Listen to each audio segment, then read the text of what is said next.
હવે આપણે WTO ની વાત કરીએ, એના ધ્યેયો અને કાર્યો જોયા કે WTO નું ધ્યેય શું છે, કાર્ય શું છે. એવી જ રીતના હવે વિશ્વ વ્યાપાર સંગઠનમાં જોડાવાથી આપણે WTO ના સભ્ય છીએ, તો આપણે WTO માં જોડાઈ ગયા તો એ WTO ના ટીઓની જે સંસ્થા છે એમાં આપણે જોડાતો એનાથી આપણે ભારતને કયા લાભ થશે, એનાથી શું ફાયદો થશે, એના વિશે ચર્ચા કરવાની છે કે વિશ્વ વ્યાપાર સંગઠનમાં જોડાવાથી ભારતને કયા લાભો થવાની સંભાવના છે. આ પ્રશ્ન 2 માર્કનો પૂછાય કે વિશ્વ વ્યાપાર સંગઠનમાં જોડાવાથી ભારતને કયા લાભ થશે. તો આપણે જે WTO માં જોડાઈ ગયા, વર્લ્ડ ટ્રેડ ઓર્ગેનાઇઝેશનમાં જોડાણા, તો આપણે ઘણા બધા ફાયદા પણ થયા. પેલું કે વિશ્વ વ્યાપારમાં ભારતનો હિસ્સો 0.5% હતો. આપણે બીજા દેશની અંદર જે વસ્તુ મોકલતા હતા એનો હિસ્સો કેટલો હતો કે 0.5% હતો. હવે આપણે જે WTO ની અંદર જોડાણા, તો WTO માં જોડાઈ ગયા પછી આપણી નિકાસ વૃત્તિમાં વધારો થયો. તો નિકાસમાં વધારો થયો તો જે આપણો વિશ્વ વ્યાપાર સંગઠનમાં આપણો વેપારનો હિસ્સો 0.5% હતો એ વધી અને 1% થી પણ વધારે થઈ ગયો. આ પ્રશ્ન મોસ્ટ એમપી બોર્ડનો પ્રશ્ન છે, જે હેતુલક્ષી ખરા ખોટામાં પૂછાઈ શકે કે વિશ્વ વ્યાપાર સંગઠનમાં ભારતનો કેટલા ટકા હિસ્સો હતો આવે ને તો 0.5% હતો. અને WTO માં જોડાઈ ગયા પછી એ વધીને આપણી નિકાસ વૃદ્ધિમાં વધારો થયો તો એ કેટલા ટકા થઈ ગયો, 1% થી પણ વધારે થઈ ગયો. ભારતની કાપડ તેમજ તૈયાર વસ્ત્રોની નિકાસમાં વધારો થયો, કારણ કે આપણે આજે UN ના બધા સભ્ય દેશ WTO ના સભ્યો છે. હવે બધા સભ્યો વધે તો આપણે કોઈ પણ દેશની અંદર આપણે એ વસ્તુની નિકાસ કરી શકીએ, આપણે આયાત કરી શકીએ. તો આપણે ભારત તેમજ વિકાસશીલ જેવા દેશો છે એ ભારતની કાપડ તેમજ તૈયાર વસ્ત્રોની નિકાસમાં વધારો થયો. આપણે ભારતને ઘણો બધો ફાયદો થયો. આપણે જે તૈયાર કાપડ છે એ તૈયાર કાપડ આપણા બીજા દેશની અંદર વેચી છીએ, મોકલી છીએ, તો સ્વાભાવિક છે વિદેશી ઊંડિયામણ ભારતમાં આવશે, કારણ કે વેચશું તો પૈસા તો આવશે ને. તો વિશ્વ વ્યાપાર સંગઠનમાં જોડાવાથી આપણા જે ભારતની અંદર તૈયાર વસ્ત્રો છે તેમજ કાપડ છે એની નિકાસ કરી, જેનાથી વિદેશી ઊંડિયામણ ભારતમાં આવ્યું. વિકસિત દેશો તેની કૃષિ પેદાશો પરની સબસિડી, આયાત જકાતો વગેરે નાબૂદ કરશે. તેથી ભારત જેવા વિકાસશીલ દેશોની કૃષિ પેદાશોની નિકાસમાં વધારો થશે. હવે વિકસિત દેશોની વાત કરી, કારણ કે જે વિકસિત દેશ છે એનો સ્વભાવ છે એ દેશનું ઉત્પાદન છે એ તો વધારે જોવાનું. તો હવે શું કરશે, જો એ દેશની વસ્તુ એને સસ્તી પડશે તો આપણે મોકલશું, એ વસ્તુ મોંઘી પડશે, તો સ્વાભાવિક છે આપણી વસ્તુ કોઈ ખરીદશે જ નહીં. તો હવે શું કરશે, જે વિકસિત દેશો છે એ વિકસિત દેશો પોતાના દેશની જે કૃષિ પેદાશો પરની જે સબસિડી છે, જે જુદા જુદા લાભ મળતા હોય, આપણા ભારતના ખેડૂતોને બધાને કેમ લાભ મળતા હોય આયાતમાં, સબસિડીમાં, એ વિકસિત દેશો છે એની કરવેરો, એનો જકાત, એના જે જુદા જુદા આયાત હોય, નિકાસ હોય, એના પ્રશ્નો હોય, એ બધું નાબૂદ કરશે. અને એ નાબૂદ કરશે ને તો જ આપણા ભારત જેવા દેશ છે એ આપણી વસ્તુઓ છે એ દેશની અંદર શું કરી શકશે, વેચી શકશે. નકર તો આપણી વસ્તુ અહીંયા મોંઘી પડશે, તો આપણી વસ્તુ અહીંયા કંઈ ખરીદવાનું જ નથી, કારણ કે એની સબસિડી, એની આયાત જકાતો વગેરે બધું નાબૂદ કરી નાખશે. તો જ આપણા વિકાસશીલ દેશો છે એની જે કૃષિ પેદાશો છે એની નિકાસમાં આપણે શું થશે, વધારો આવે, કારણ કે આપણે હવે આપણી ચીજ વસ્તુઓ એ દેશમાં વેચી શકશું. દેશની નિકાસો વધવાથી આયાત પરનું દબાણ હળવું થશે. હવે શું થશે, આપણે નિકાસ કરશું એટલે વિદેશી ઊંડિયામણ ભારતમાં આવશે. આપણે કોઈ પણ વસ્તુ બીજા દેશને વેચશું તો સ્વાભાવિક છે એનો પૈસો ક્યાં આવશે, ભારતમાં. તો હવે જે આયાતનું જે દબાણ હતું એ થોડું હળવું થશે. હવે આપણે શું કરવા માંડ્યા, નિકાસ, કે દેશની નિકાસો વધવાથી આયાત પરનું જે દબાણ હતું એ ઘટશે, કારણ કે આપણે અહીંયાથી બધી વસ્તુ લેશું, આયાત તો કરશું ને, તો આયાત જ કરીને રાખશું તો આપણો જે કર, આપણો જે ઓલું આપણે વિદેશી દેવું છે એ વધતું જ જશે. પણ હવે નિકાસે કરશું તો આની પર જે દબાણ હતું એ કાંઈક હળવું થશે. આપણે જેટલી વસ્તુ લેશું સામે પાછું એને વેચશું એટલે શું થઈ જશે, હરભર. નકર શું થશે, લીધા જાગશું તો આપણું દેવું વધતું જ જશે. પણ હવે એ વસ્તુ તો લેવાનું ચાલુ જ છે, તો સાથે સાથે હવે આપણે એને શું કરશું, નિકાસ કરશું, એટલે આયાત પરનું જે દબાણ હતું એ થોડુંક હળવું થશે. આ વિશ્વ વ્યાપાર સંગઠનમાં જોડાવાથી ભારતને ઘણા બધા લાભો થયા, કારણ કે ભારતની ઘણી બધી વસ્તુઓ છે આજે વિશ્વના બજારમાં વેચાય છે. એવો જ એક હવે મહત્વનો પ્રશ્ન જે બોર્ડની અંદર 2 થી 3 માર્કનો પૂછાય છે ટકાઉ વિકાસ. ટકાઉ વિકાસ કોને કહેવાય? ટકાઉ વિકાસ એટલે શું? તો ટકાઉ વિકાસ એટલે બીજું કાંઈ નહીં કે પર્યાવરણ સાથે મૈત્રીપૂર્ણ વ્યવહાર એટલે ટકાઉ વિકાસ. કે પર્યાવરણને નુકસાન ન થવું જોઈએ અને આપણે વિકાસ કરવાનો છે. આવનારી ભાવિ પેઢીને કોઈ પણ નુકસાન ન થવું જોઈએ અને આપણે વિકાસ સાધવાનો છે. એવી રીતના જો કોઈ આખું વિશ્વ છે એવી રીતના વિકાસ કરશે તો જ આ આપણે શું કહેવાય ગંભીર જે પરિસ્થિતિ સર્જવાની છે એનાથી આપણે બચી શકશું. કારણ કે બધા જ આખું વિશ્વ છે આજે પ્રદૂષણ કરશે, પર્યાવરણનો નાશ કરશે તો જનજીવન છે અસ્તવ્યસ્ત થઈ જશે. આપણે મનુષ્ય છે બરોબર જીવી નહીં શકીએ. તો ટકાઉ વિકાસ એટલે શું કે પર્યાવરણને નુકસાન કર્યા વગર આપણે વિકાસ સાધવાનો છે. ટકાઉ વિકાસનો ખ્યાલ જોતા ટકાઉ વિકાસ એટલે ભાવિ પેઢીની જરૂરિયાતો પૂરી પાડવાની ક્ષમતાને નુકસાન પહોંચાડ્યા વિના. હજી આપણે વિકાસ કરવો છે તો આપણે બધી જ વસ્તુઓ અત્યારે જ પૂરી કરી નાખશું તો આવનારી પેઢી વસ્તુનો ઉપયોગ નહીં કરી શકે તો એનું જીવન છે એનું અસ્તવ્યસ્ત થઈ જશે જીવન. આપણે છે બધી જ વસ્તુ ખલાસ કરી નાખશું, બગાડી નાખશું, વેડફી નાખશું તો આવનારી પેઢી શું કરશે? તો આપણે ટકાઉ વિકાસ કોને કહેવાય કે ટકાઉ વિકાસ એટલે ભાવિ પેઢીની જરૂરિયાતોની ક્ષમતાને નુકસાન પહોંચાડ્યા વિના વર્તમાન પેઢીની જરૂરિયાતો સંતોષવી. આપણે બધી વસ્તુઓ મળી જવી જોઈએ અને આવનારી પેઢીને કોઈ પણ જાતનું નુકસાન પણ ન થવું જોઈએ. એને કોઈ વસ્તુ છે આપણે પર્યાવરણને નુકસાન કરીને આપણે જમીન બગાડી નાખશું, જળ છે પ્રદૂષિત કરી નાખશું, હવામાન છે બગાડી નાખશું તો શું થશે? આવનારી પેઢી છે આવનારી પેઢીને આ બધી જ વસ્તુનો બધી જ પરિસ્થિતિનો સામનો કરવો પડશે. તો એનું જીવન છે એ જીવવું એને અઘરું પડી જશે. બધી જ આ કુદરતી સંસાધનો છે એ આપણે ખતમ કરી નાખશું, વેડફી નાખશું તો આવનારી પેઢી એનો ઉપયોગ નહીં કરી શકે. તો આવનારી જે આપણી ભાવિ પેઢી છે એની જરૂરિયાતોની એની ક્ષમતાઓનો છે નુકસાન પહોંચાડ્યા વિના વર્તમાન પેઢીની બધી જ જરૂરિયાતો સંતોષાઈ જવી જોઈએ. આપણે બધી જરૂરિયાતો સંતોષાઈ જવી જોઈએ અને પર્યાવરણને શું ન થવું જોઈએ? નુકસાન પણ ન થવું જોઈએ. ટકાઉ વિકાસમાં પર્યાવરણના સાધનોની કાયમી જાળવણી પર ભાર મૂકવામાં આવ્યો છે. ટકાઉ વિકાસ એટલે બીજું કાંઈ નહીં કે પર્યાવરણ આપણે જે કુદરત તરફથી જે સંસાધન આપણે મળ્યું છે એને કોઈ પણ જાતનું નુકસાન પહોંચાડ્યા વિના એની સતત જાળવણી ઉપર સતત ભાર મૂકવામાં આવ્યો છે જેને આપણે શું કહેવાય? સુપોષિત વિકાસ, ટકાઉ વિકાસ. આપણી આસપાસ પર્યાવરણ પર પડેલી ગંભીર અસરોને કારણે ટકાઉ વિકાસનો ખ્યાલ વિકસ્યો. આજે ટકાઉ વિકાસનો ખ્યાલ આપણા મગજમાં કેમ આવ્યો? આખા વિશ્વની અંદર ટકાઉ વિકાસનો ખ્યાલ કેમ આવ્યો? કારણ કે આપણી બાજુનું આજુબાજુનું તમે વાતાવરણ જો, પર્યાવરણ જો, એ પર્યાવરણ પર જે ગંભીર અસર પડી છે આખા વિશ્વને આ નડે છે.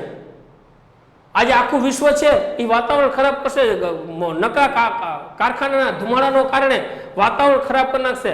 આખું વિશ્વ છે જમીન ઉપર પ્રદૂષણ કરી જમીનો બગાડી નાખશે, જળને પ્રદૂષિત કરી નાખશે તો પર્યાવરણ છે એ પર્યાવરણ નષ્ટ થઈ જશે. અને આ પર્યાવરણ એકવાર નષ્ટ થઈ જશે તો કોઈ સજીવ સૃષ્ટિ છે એની ઉપર જીવી નહીં શકે. તો આ ટકાઉ વિકાસનો ખ્યાલ આખા વિશ્વની અંદર એટલા માટે આવ્યો કારણ કે આપણી આસપાસ પર્યાવરણ પર જે ગંભીર અસર પડી છે એ અસરને કારણે ટકાઉ વિકાસનો ખ્યાલ છે આજે આપણે મગજમાં આવ્યો કે ના હો આખું વિશ્વ છે. હમણાં જો થોડાક દિવસ પહેલા છે હમણાં લોકડાઉન હતું, આ જે કોરોના વાયરસ છે જેના કારણે આખું વિશ્વ છે આખા વિશ્વએ 2 થી 3 મહિનાની અંદર બધા જ કારખાના, બધા ઉદ્યોગ ધંધો બધું સ્ટોપ. કોઈ જાતનો વાતાવરણમાં ધુમાડો નહીં, પાણીની અંદર પ્રદૂષણ નહીં. તો વિચાર કરો કેવડી 3 મહિનાની અંદર આખી ધરતી છે એ આમ સ્વચ્છ બની ગઈ હતી. વાતાવરણ એટલું આમ સ્વચ્છ બનાવી ગયું હતું. આપણા પંજાબ છે એ પંજાબમાંથી તમારે હિમાલય દેખાઈ ગયો હતો, ગોંડલથી ગિરનાર દેખાણો. તો એ ક્યારે દેખાય? એકદમ વાતાવરણ ચોખ્ખું. જળ જો તો જળમાં બધા જે આપણે ઉદ્યોગોનો જે કેમિકલ વાળું પાણી ભેળવતા તે બધું બંધ થઈ ગયું, એકદમ જળ ચોખ્ખું થઈ ગયું. તો આખું વિશ્વ છે, આખું વિશ્વ આવી રીતના પ્રદૂષણ ફેલાવશું તો આપણે જીવ સૃષ્ટિ છે એ જીવી નહીં શકે. આજની પેઢીએ સાધેલો વિકાસ ભવિષ્યમાં ટકી શકે તેમ નથી. કારણ કે આપણે જે ઝડપથી આપણે વિકાસ કરવા માટે જે પર્યાવરણનો બેફામ ઉપયોગ કરીએ છીએ એ બેફામ ઉપયોગ નહીં કરવાનો. કારણ કે આવનારી પેઢી છે આ બધી વસ્તુનો ઉપયોગ નહીં કરી શકે. આજની પેઢીએ સાધેલો વિકાસ ભવિષ્યમાં ટકી શકે તેમ નથી. એટલા માટે આપણે શું કરવાનું છે? આપણે કોઈ પણ વસ્તુ પર્યાવરણના સાધનોનો ઉપયોગ કરી જરૂરિયાત પૂરતો જ ઉપયોગ કરવાનો છે જોઈતા પૂરતો જ ઉપયોગ કરવાનો છે। ઘણા બધા સાધનો એવા છે, સંસાધનો એવા છે જે મર્યાદિત છે, એક વખત ખૂટી જશે તો બીજી વખત પ્રાપ્ત થશે નહીં।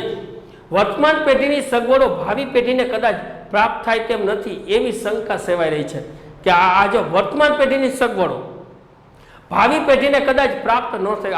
અત્યારે જે આપણે સગવડતા છે એ સગવડતા કદાચ આવનારી પેઢીને ન પણ મળે એવી શંકા છે, કારણ કે આપણે બધી વસ્તુઓ ખલાસ કરી નાખશું। પેટ્રોલ, ડીઝલ, કેરોસીન, લોખંડ, ચાંદી, તાંબુ, એમ કોઈ પણ ખનિજ લઈ લ્યો, કોઈ પણ વસ્તુ તો આપણે બગાડી નાખશું જે બીજી વખત આપણે મળવાની નથી।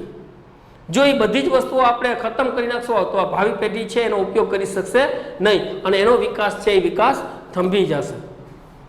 આર્થિક વિકાસને કારણે કુદરતી સંસાધનનું પ્રમાણ ઘટે છે તેમજ તેની ગુણવત્તા પણ ઓછી થાય છે। આ પરિસ્થિતિમાં વિકાસનો ખ્યાલ બદલવો આવશ્યક છે, કારણ કે આપણે વિકાસ કરવો છે એમ આખું વિશ્વ એમ કહે છે કે આપણે વિકાસ સાધવો છે। વિકાસ સાધવા માટે તો કે આ પર્યાવરણના સંસાધનો આપણે બેફામ ઉપયોગ કરીએ છીએ, જે કુદરત તરફથી મળેલા સંસાધનો છે એનો આપણે બેફામ ઉપયોગ કરીએ છીએ, જે એક વખત ખૂટી જાય તો અમુક સંસાધનો એવા છે જે ભવિષ્યમાં નજીકની પેઢીમાં ન પણ મળે।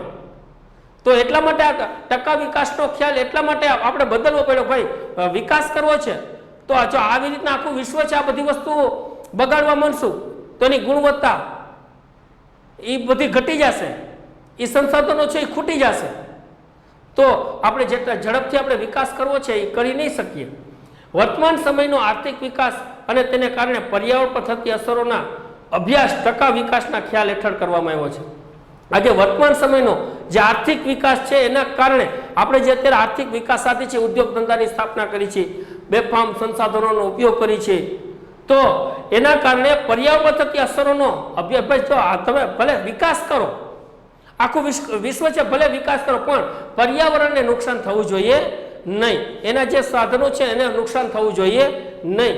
અસરોનો અભ્યાસ ટકા વિકાસના ખ્યાલ હેઠળ કરવામાં તમે ટકા વિકાસ છે એટલા માટે એ શબ્દ એની અંદર ઉમેરવામાં આવ્યો છે। આર્થિક વિકાસ ભલે કોઈ પણ દેશ સાથે, પણ જે પર્યાવરણ છે એને કોઈ પણ જાતનું નુકસાન પહોંચાડવું નહીં। આ છે ને એ ટકા વિકાસ આખો પ્રશ્ન છે એ ટકા વિકાસનો ખ્યાલની સમજૂતી હતી, એક વખત જોઈ અને વાંચી લ્યો। આજે આપણે ટકા વિકાસની વાત કરી છે કે ટકા વિકાસ એટલે આપણે સમજૂતી મેળવી એની વ્યાખ્યા જોઈ કે ટકા વિકાસ એટલે પર્યાવરણને નુકસાન થયા વિના વિકાસ સાધવાનું કરવું, કોઈ પણ દેશને વિકાસ કરવાનું। ભાવિ પેઢીની જરૂરિયાતો છે આપણી વર્તમાન પેઢીને, આપણે વર્તમાન પેઢીમાં રહીએ છીએ તો વર્તમાન પેઢીની અંદર કોઈ પણ સંસાધનોનો બગાડ કર્યા વિના ભાવિ પેઢીની જરૂરિયાતો ધ્યાનમાં રાખી અને કોઈ પણ વસ્તુઓ છે એનો આપણે ઉપયોગ કરવો જોઈએ। તો ટકા વિકાસની વ્યૂહરચના જોઈએ તો ટકા વિકાસ એટલે ભાવિ પેઢીની જરૂરિયાતો પૂરી પાડવાની ક્ષમતાને નુકસાન પહોંચાડ્યા વિના, આપણે અગાઉ વ્યાખ્યા જોઈ કે ભાઈ ટકા વિકાસ એટલે ભાવિ પેઢીની જે જરૂરિયાતો છે એ પૂરી પાડવાની જે ક્ષમતા છે એને નુકસાન પહોંચાડ્યા વિના વર્તમાન પેઢીની જરૂરિયાતો પૂરી પાડવી, તેને કહેવાય ટકાઉ વિકાસ। તો આપણે પ્રાકૃતિક સાધનોના સંરક્ષણ અને સંવર્ધન માટે થોડીક નીચેની બાબતો ધ્યાનમાં રાખવી જોઈએ। આ પ્રશ્ન 3 માર્કનો પૂછાય છે, નીચે લખી નાખો ટકા વિકાસની વ્યૂહરચના સમજાવો, 3 માર્ક, જેમાં 1 માર્કનું એની વ્યાખ્યા આવી જાય અને 2 માર્કમાં એને મુદ્દાસર આખો પ્રશ્ન છે એના ધ્યાનમાં રાખવાના મુદ્દાઓ લખવાના છે। એની વ્યાખ્યાનો 1 માર્ક હોય, 2 માર્ક એના મુદ્દાના હોય। તો પેલું, ખેતીલાયક જમીન, જંગલો, જળ સંપત્તિ વગેરે ફરીથી ઉપયોગમાં લઈ શકાય તેવા પ્રાકૃતિક સાધનોની ગુણવત્તા જળવાઈ રહે તે એનો ઉપયોગ કરવો જોઈએ। જો આપણે ઘણી વખત આ ટકા વિકાસની વાત કરીએ છીએ તો ટકા વિકાસ એટલે શું? પ્રાકૃતિક સાધનો જે કુદરત તરફથી મળેલા જે વસ્તુઓ છે, જે ખેતીલાયક જમીન છે, જંગલો છે, જળ સંપત્તિ છે, એનો ઉપયોગ ફરીથી થાય, એના ઘણા ઉપયોગ, એ આ બધા પ્રાકૃતિક સાધનો એવા છે જે અનેક ઉપયોગો ધરાવે છે, તો એના બધા જ ઉપયોગો છે એ આપણે લેવા। ખેતીલાયક જમીન, જંગલો, જળ સંપત્તિ વગેરે ફરીથી ઉપયોગમાં લઈ શકાય તેવા પ્રાકૃતિક સાધનોની ગુણવત્તા જળવાઈ રહે તે માટે એનો બગાડ ન થવો જોઈએ। આ બધા પ્રાકૃતિક સાધનો છે, એના ઉપયોગ બધા લેવાનો, પરંતુ એ સાધનોનો બગાડ થવો જોઈએ નહીં। આપણે ખેતીલાયક જમીન છે એ ખેતીલાયક જમીન આપણે બગાડી નાખશું તો ભવિષ્યની અંદર એમાંથી આપણે જેટલું આપણે ઉત્પાદન કરી છે એટલું આપણે ઉત્પાદન નહીં કરી શકીએ। આપણે જળ છે એ કુદરતી સંપત્તિ છે, આપણે એના અનેક ઉપયોગો ધરાવે છે જળ, પરંતુ આપણે એક ઉપયોગ માટે એ પાણીને આપણે બગાડી નાખશું તો આ જંગલો છે એ જંગલો આપણા વિકાસ માટે, આપણી જરૂરિયાતો સંતોષવા માટે આપણે જંગલોને સંપૂર્ણ નષ્ટ કરી નાખશું તો ભવિષ્યની આવનારી જે પેઢી છે એ આવનારી પેઢીને ઘણી બધી મુશ્કેલીમાંથી એને પસાર થવું પડશે. આજે ખેતીલાયક જમીન છે, જંગલો છે, જળ સંપત્તિ છે, એને નુકસાન પહોંચાડ્યા વિના એનો ઉપયોગ કરવાનો અને આપણે આર્થિક વિકાસ સાધવાનો. કોલસો, પેટ્રોલિયમ આ બધા એવા સંસાધનો છે જે પુનઃ અપ્રાપ્ય છે, ખૂટી જાય એવા છે, જે નજીકના ભવિષ્યમાં આપણે પ્રાપ્ત થવાના નથી. તો ઘણા બધા સંસાધનો એવા હોય જે પુનઃ અપ્રાપ્ય હોય, તો એવા સંસાધનોનો આપણે કાળજીપૂર્વક ઉપયોગ કરવો જોઈએ, કારણ કે એ વસ્તુ બનતા આમ હજારો વર્ષ, લાખો વર્ષ લાગ્યા છે. કારણ કે આ પેટ્રોલ છે એમ તો છે નહીં ચાલો રવિવારે ખાલી થઈ જાય કાંઈ વાંધો નહીં, આવતા અઠવાડિયે પાછું આવી જાય. હવે જૂન મહિનામાં અહીંયા પેટ્રોલ થઈ ગયું, હવે આવતા માર્ચ મહિનાની અંદર પાછું આવી જાય એની અંદર, એમ નહીં હોય. કારણ કે એ સંસાધન એવા છે જે ખૂટી જાય એવા છે. જો એક વખત ખૂટી જશે તો નજીકના ભવિષ્યની અંદર એ આપણે મળશે નહીં. તો એવા જે બધા જ સંસાધનો એવા છે, એ બધા જ સંસાધનનો આપણે ઉપયોગ કેવી રીતે કરવાનો છે? કાળજીપૂર્વક, જોઈતા પૂરતો જ.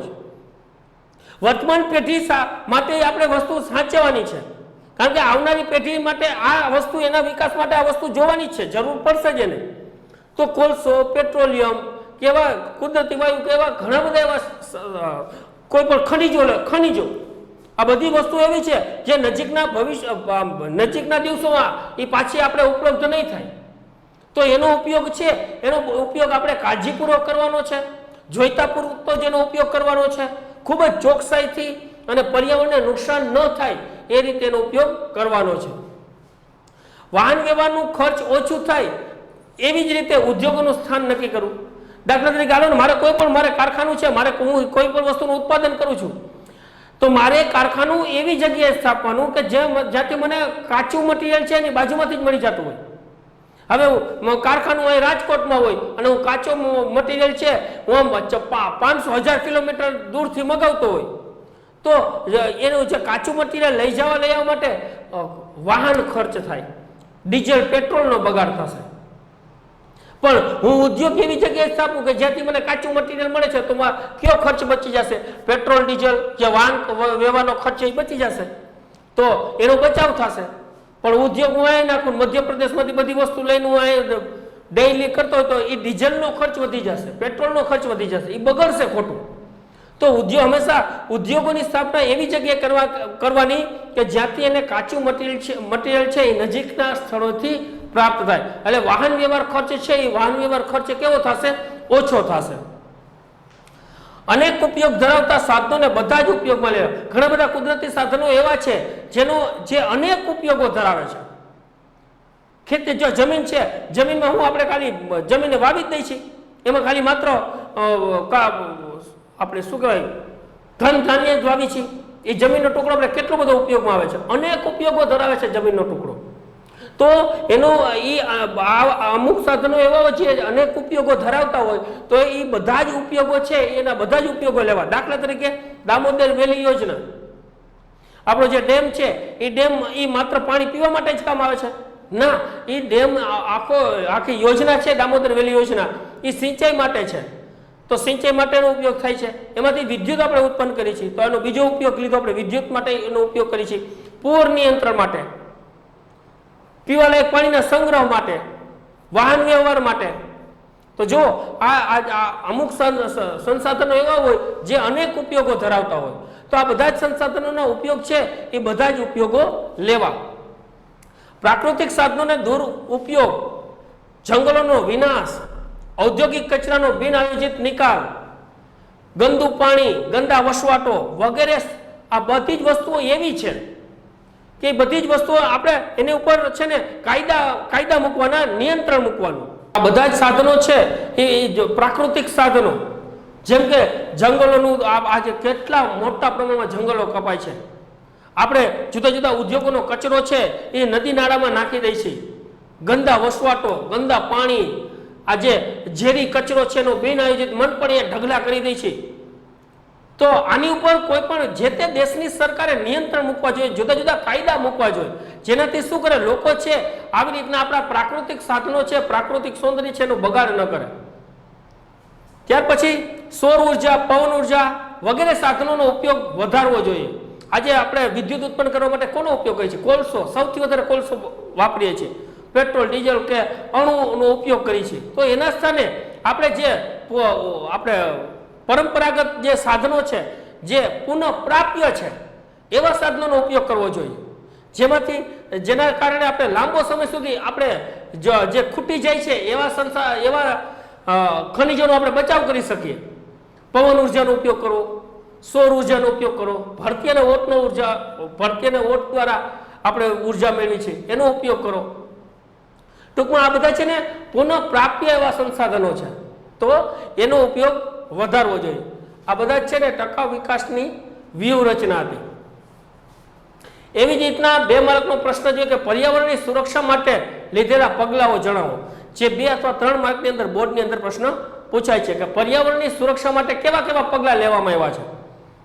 જેમાં એ પર્યાવરણની સુરક્ષા માટે 1972માં જ સ્વીડનના સ્ટોકહોમ શહેરમાં પહેલી જ વખત પૃથ્વી પરિષદનું આયોજન કરવામાં આવ્યું હતું. નીચે લીટી કરી નાખજો. મોસ્ટ ટાઈમથી હેતુલક્ષી પ્રશ્ન છે જે બોર્ડની અંદર ખરા ખોટામાં ખાલી જગ્યામાં પૂછી શકે કે સ્વીડનના સ્ટોકહોમમાં કઈ પરિષદ યોજાય? પૃથ્વી પરિષદ, અથવા તો પૃથ્વી પરિષદ કઈ સાલમાં? 1972માં. કયું દેશ? સ્વીડનનું કયું શહેર? તો કે સ્ટોકહોમ શહેર. પૃથ્વી વિશે, કારણ કે આજે આખા વિશ્વની અંદર આજે પ્રદૂષણની સમસ્યા વધતી જાય છે, પર્યાવરણની સમસ્યા વધતી જાય છે. આ માટે આખા વિશ્વના દેશોએ નક્કી કરી અને પૃથ્વી પરિષદનું આયોજન કર્યું. જે પર્યાવરણની સુરક્ષા માટે 1972માં પહેલી જ વખત સ્વીડનનું જે સ્ટોકહોમ છે એની અંદર પહેલી જ વખત પૃથ્વી પરિષદ યોજાણી. જે દેશના મુખ્ય શહેરમાં પ્રદૂષણની માહિતી પ્રસિદ્ધિ કરવામાં, એની અંદર જે મુખ્ય મુદ્દાઓ હતા તે પરિષદની અંદર જે આખા વિશ્વનો પર્યાવરણનો પ્રશ્ન હતો. કોઈ ભારત એક જેવા દેશનો નહીં, આખા વિશ્વનો પર્યાવરણનો પ્રશ્ન ઊભો થયો હતો. એટલે આખા વિશ્વના બધા દેશો અહીંયા ભેગા થઈ અને એની ઉપર પર્યાવરણની ચર્ચા વિચારણા કરવામાં આવી અને જુદા જુદા નિયમો કાઢવામાં આવ્યા. જેમાં દેશના મુખ્ય શહેરના પ્રદૂષણની માહિતી પ્રસિદ્ધ કરવામાં આવી. અને માહિતી તમારો દેશ છે એમાં સૌથી વધારે કયું શહેર છે જેમાં સૌથી વધારે ઉદ્યોગોની સંખ્યા આ શહેરમાં વધારે છે, આ સૌથી વધારે શહેર છે એમાં સૌથી વધારે પ્રદૂષણની સમસ્યા છે, જળ પ્રદૂષણ છે, જમીન પ્રદૂષણ છે, હવાનું પ્રદૂષણ છે, એવા મોટા મોટા શહેરોની યાદી પ્રસિદ્ધ કરવામાં આવી. પ્રદૂષણ પર નિયંત્રણ રાખવા માટે કેન્દ્ર તેમજ રાજ્ય સરકારે પ્રદૂષણ નિયંત્રણ બોર્ડની રચના કરવામાં આવી. અમુક ઉદ્યોગો એવા હોય જે સૌથી વધારે પ્રદૂષણ ફેલાવતા હોય, પર્યાવરણને નુકસાન પહોંચાડતા હોય, તેના માટે નિયંત્રણ મૂકવામાં આવ્યા. કાયદાઓ દ્વારા એના ઉપર નિયમ નાખવામાં આવ્યા, અથવા તો પર્યાવરણને નુકસાન ન થાય એવા સાધનો વાપરવાની એને શું કહેવાય પરવાનગી આપી. કે અમુક ઉદ્યોગો એવા હોય જે વાતાવરણને નુકસાન કરતા હોય, ઝેરી ધુમાડો કાઢતા હોય. અમુક ઉદ્યોગો એવા હોય જેનું કેમિકલ જો આપણે નદી નાળામાં ભળે તો આખું પાણી પ્રદૂષિત થઈ જાય. અમુક ઉદ્યોગો એવો ઝેરી કચરો આપણે જમીન ઉપર નાખીએ તો જમીન આખી ઝેરી થઈ જાય.